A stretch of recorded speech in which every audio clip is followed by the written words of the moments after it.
Қайырлы күн. Енді біз екінші логистикалық компаниямен жұмыс жасауды көрсетемін. Міне Алтынай поставщиктің нөмірін қазір сіздерге жіберіп қоямын. Осыған саламатсыз ба деп жазасыздар.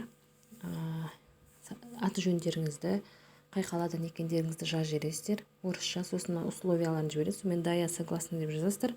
И логин пароль сұрайсыздар. Міне сізге осылай логин пароль өзі жібереді. Осыны мынаны копировать етіп Қытайдағы адрестерін жіберіп жатыр, соны копировать етесіздер деп мен Таобаоға кіреміз.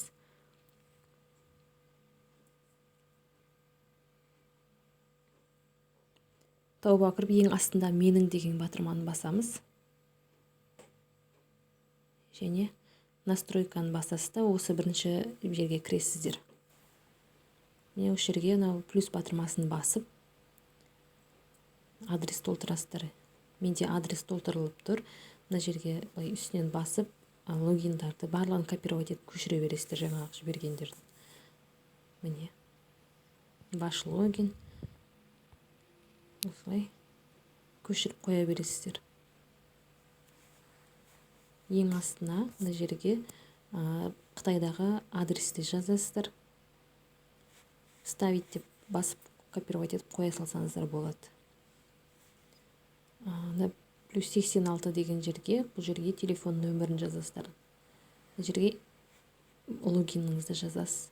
Және адрес деген жерге кіресіздерді мына ішінде мынаны суретке түсіріп алып, соған қарап жазсаңыздар болады, түсінбесеңіздер. Гуанчжоу қаласы, Гуандун провинциясы деп. Міне осылай. Мен бір көргеннен жаттап алдым. Сіздер де солай жазып адресті сақтайсыздар.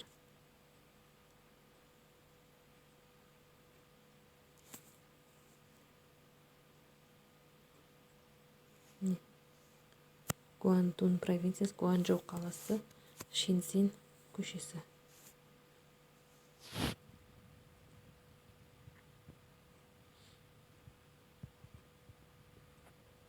Астына жүре берсеңіздер, мынау қазақша бұға келетін екінші решетка деген әпке ұқсайды. Соны жазып сақтап қоясыздар. Менен астындағы сарыны басасыздар.